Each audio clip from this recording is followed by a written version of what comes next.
अक्सर जब हमें चोट लग जाती है, तो हम डॉक्टर के पास जाने से पहले हम घर पर ही प्राथमिक उपचार करते हैं, जिसे हम दादी-नानी के नुस्खे कहते हैं। जी हाँ, और इससे हम सभी वाकिफ़ हैं और हर घर में इस प्रकार के प्राथमिक उपचार होते ही हैं। जब हमारा क्या होता है, कोई भी एक नी कट हो जाती है, यानी कि घुटने पे कट लग जाता है, चोट लग जाती है या फिर आर्म पे, भुजाओं पे कोई जलन होती है, तब हम घरेलू नुस्खे अपनाते हैं। तो आप बताइए, जब आपको एक मधुमक्खी का डंक लग जाता है, स्टिंग बी स्टिंग, तब आप क्या करते हैं? आप कोई न कोई लोहे की चीज़ जंग लगी, उससे आप घिसाई करते हैं ताकि दर्द कम हो जाए। करते नहीं करते हैं? तो यही बात है कि हम घरेलू नुस्खे ज़रूर अपनाते हैं डॉक्टर के पास जाने से पहले। तो आज हम इस स्टोरी में दिस इज़ जॉडीज़ फाउंड के अंदर हम पढ़ेंगे एक जोडी नाम का बालक है, उसके एक फाउन होता है शावक, मृग शावक होता है हिरण का बच्चा, उसके प्रति जो उसका स्नेह है, उसके बारे में हम पढ़ेंगे। जोडी के जो फादर हैं, उन्हें रेटल स्नेक ने डस लिया था, उसका डंक लग गया था। अब वह मरने ही वाले थे, लेकिन क्या किया, he quickly kills a doe, doe होते हैं हिरण, मादा हिरण, and uses it heart and liver, उसका जो हार्ट होता है, दिल और लीवर यकृत, to draw out the poison, उसका यूज करके इन्होंने क्या किया, ड्रॉ आउट द पॉइजन, जहर को निकाल दिया। Jody wonder what will happen to the little fawn left without a mother, और जोडी जो है एक बालक है इनका, उसे इसके बारे में हैरान हुआ ये जानकर कि उस बच्चे का क्या होगा जो जिसकी मदर जो थी उसे इन्होंने मार दिया अपने फादर का जो पॉइजन निकालने के लिए। तो यही स्टोरी के अंदर हम पढ़ेंगे। मैं शुभम कुमार आप सभी का आपके अपने यूट्यूब चैनल पर हार्दिक स्वागत करता हूं। तो चलिए आज की क्लास हम शुरू करते हैं। This is Jody's fawn. कहानी का फर्स्ट पार्ट हम पढ़ेंगे। Jody allowed his thought to drift back to the fawn. Jody ने अपने विचारों को, थॉट्स होते हैं विचार, अपने विचारों को ड्रिफ्ट बैक यानी कि उनकी पीछे की ओर प्रवाहित किया। किधर? फॉन, फॉन होता है हिरण का बच्चा, मृग शावक। He could not keep it out of his mind, वह इस चीज को अपने दिमाग से नहीं निकाल पा रहा था। ही हैड हेल्ड इट, और उसने इसे अभी तक दिमाग में बिठा रखा था। इन हिज ड्रीम्स, अपने सपनों में उसे पकड़ रखा था। इन हिज आर्म्स, अपनी भुजाओं में उसे जकड़ रखा था। किसे? इस बात को कि उस जिस मादा जो मृग थी, हिरण थी, उसको उन्होंने मार दिया। किस लिए? अपने फादर की जान बचाने के लिए। जो रेटल सर्प होता है उसका जो पॉइजन जहर उसके पिताजी के शरीर में जा रहा था, धीरे धीरे फैल रहा था, उसे निकालने के लिए उस हिरण को मारकर उसके यकृत का उन्होंने यूज किया था। अब उस जो हिरण थी उसका एक छोटा सा बच्चा भी था, उसके बारे में वो बार बार सोचकर दुखी हो रहा था। जोडी, कौन हो रहा था? जोडी। अब देखिए आगे। He slipped from the table and went to his father's beside. बहुत ही अच्छी स्टोरी है। अब इसमें इस मार्मिकता देखेंगे, बहुत ही भावुकता है इसके अंदर और बहुत ही शानदार स्टोरी है। आप जरूर इसे मन लगाकर आप एक बार सुनिए और अध्ययन कीजिए मेरे साथ। चलिए आगे शुरू करते हैं। He slipped from the table and went to his father. वह टेबल पर बैठा हुआ था, वहां से स्लिप्ट किया और क्या अपने फादर के पास जाकर खड़ा हो गया, बी साइड उनके बगल में। पेनी ले एट रेस्ट, ले होना है लेटना, एट रेस्ट। पेनी जो है उसके फादर है और वो लेटे हुए थे, रेस्ट कर रहे थे। His eyes were open and clear, और उसके पिताजी की आंखें खुली हुई थी और साफ दिखाई दे रही थी। But the pupils were still dark and dilated, उनकी जो आंखों की जो पुतलियां थी, पुपिल्स होती पुतलियां, वो डार्क दिखाई दे रही थी और डायलेट्स फैली हुई थी, यानी वो किसी विचार में डूबे हुए थे। Jody said, how are you feeling pa? Pa होता है पिताजी। आप कैसा फील कर रहे हैं पिताजी? फीलिंग यानी महसूस कैसा कर रहे हैं? Just fine son, old death has gone thieving else ever, और वो कहते हैं जस्ट फाइन, मैं आराम महसूस कर रहा हूँ, और जो मृत्यु आई थी लेने, वो थिविंग किसी और को चुराने चली गई। But was not it a close shave, a close shave यानी कि वह बाल बाल बचे, किसी भी बुरी घटना होने से वो बाल बाल बचे, यानी कि मरने से वो बाल बाल बच गए। I agree, Penny said, I am proud of you boy, the way you kept your head and did what was needed, और मुझे तुम पर गर्व है, प्राउड यानी गर्व है मेरे बेटे, the way you kept your head, तुमने अपने मनस्थिति को, अपने दिमाग को शांत रखा, और जो जरूरत थी, जो नीडेड थी, वो तुमने किया। देखिए यहाँ पर ये लेटा हुआ है इसका पा, और ये बच्चा जो है जोडी यहाँ पे खड़ा हुआ है, और इसके दिमाग में अभी भी वो मृग शावक चल रहा है, घूम रहा है, इसकी बात बारे में इमेजिनेशन कर रहा है, वो कैसा होगा, कहाँ पे होगा, ये स्टोरी के अंदर हम पढ़ेंगे। देखिए पा, यस सन, पा, do you recollect the doe and the faun, doe होती है हिरण, ठीक है, एंड द फाउन, फाउन होता है मृग शावक, उसका बच्चा, क्या आप उसे रिकलेक्ट याद करते हैं? कौन पूछ रहा है? जोडी उसको पूछ रहा है, अपने पिताजी को।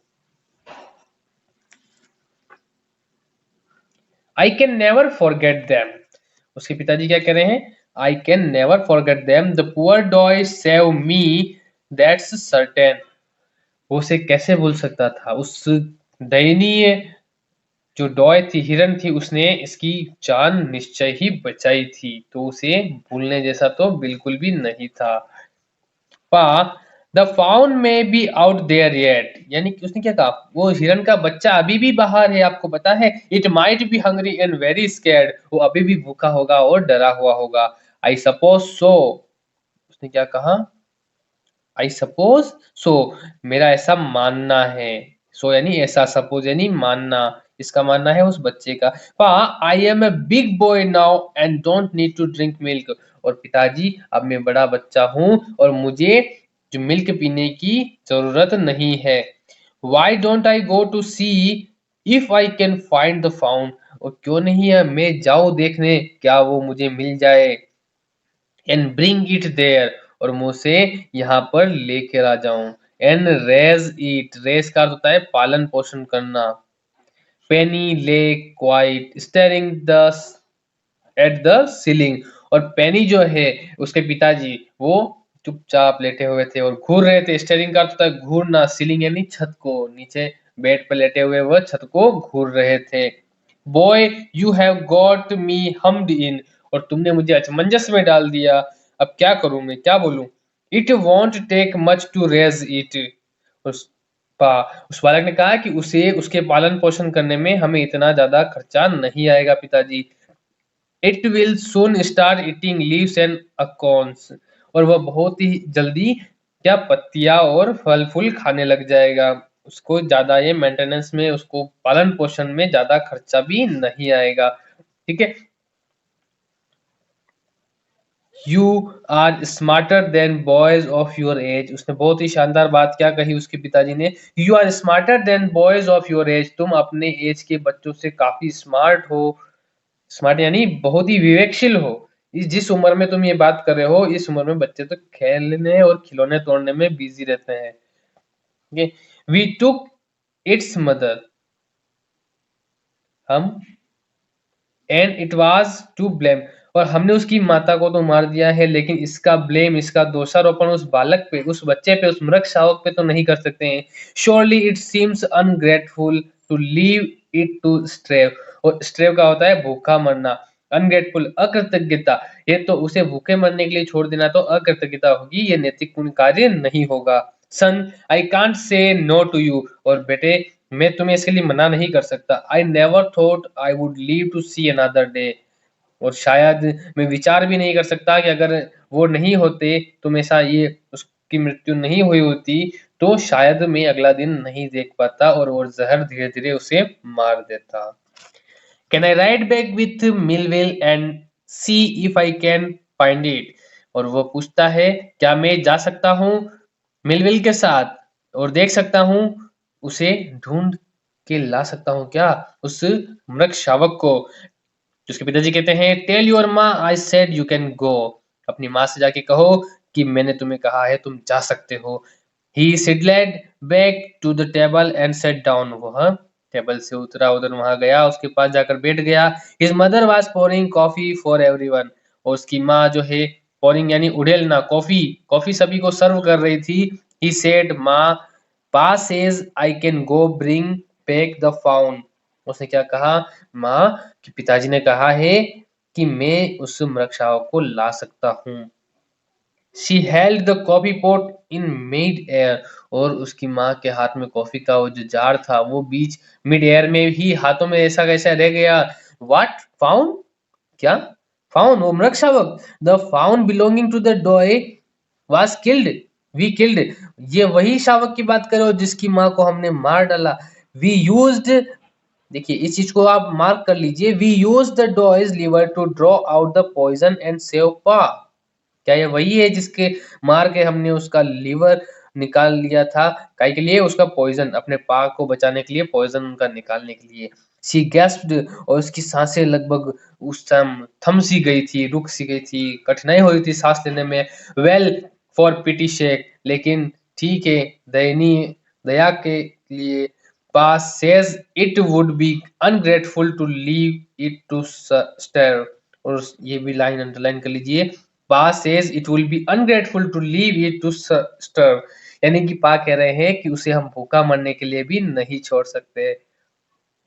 Dog William said, doctor William said, that's right ma'am, यह सही है, nothing in the world comes quite free, यहाँ पर कुछ भी, इस वर्ल्ड में कुछ भी फ्री नहीं मिलता है। The boy is right and his daddy is right, और ये बच्चा भी सही कह रहा है और उसके पिताजी भी सही बात कह रहे हैं।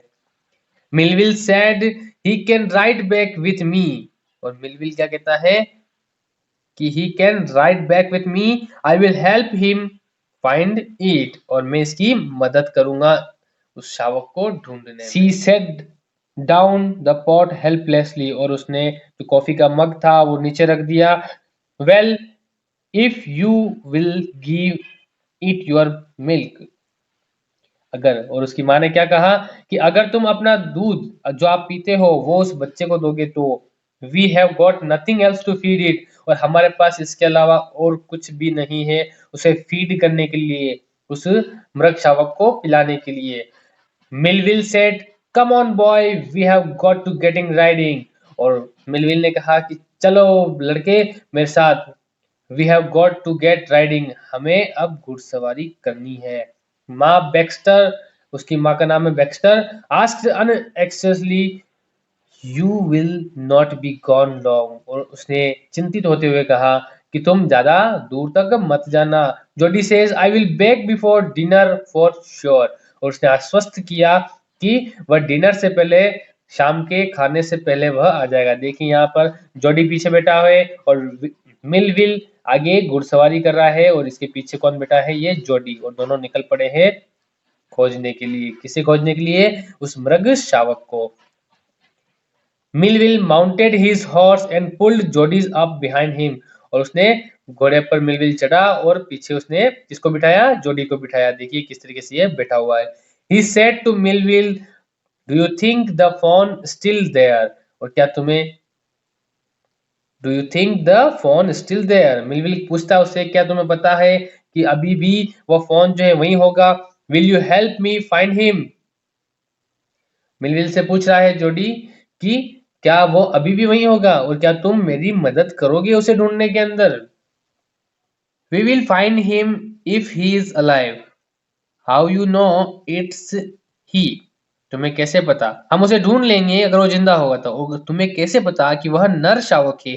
The sports were all in line, जो स्पोर्ट्स थे वो एक ही लाइन में थे, इसलिए उसे पता चल गया, क्या पता चल गया कि वह जो है नर शावक है। On the doe found passes the sports are every which way, अगर वो मादा होती तो उसके जो स्पोर्ट्स है वो अलग अलग दिशा में होते। चलिए कॉम्प्रिहेंशन चेक क्वेश्चन हम देख लेते हैं। What had happen to Jody's father, Jody's father को क्या हुआ था, उन्हें एक सर्प ने डस लिया था, ठीक है, डंक मार दिया था तो जहर उनके शरीर में फैल रहा था।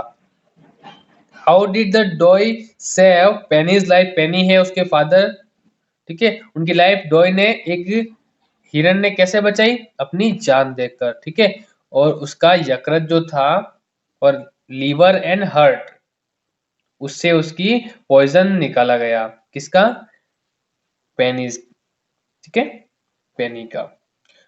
Y does Jody's want to bring the fawn home? Why यानी कि क्यों, ठीक है, हाउ यानी कैसे, वाई यानी क्यों होता है इसका अर्थ। Why does Jody want to bring the fawn home? क्यों लाना चाहता था वो फाउन को घर पे? क्योंकि वो कहीं भूखा नहीं मर जाए, और इसकी एक नैतिकता थी, ठीक है, इस वजह से वो उसे यहाँ पर लाना चाहता था। How does Jody know that the fawn is male? और उसने कैसे पता किया कि वह मेल था? इसका आंसर ये रहा यहाँ पे, the sports were all in a line, ठीक है, इस वजह से उसने पता कर लिया कि यह जो है मेल फाउन है, ठीक है।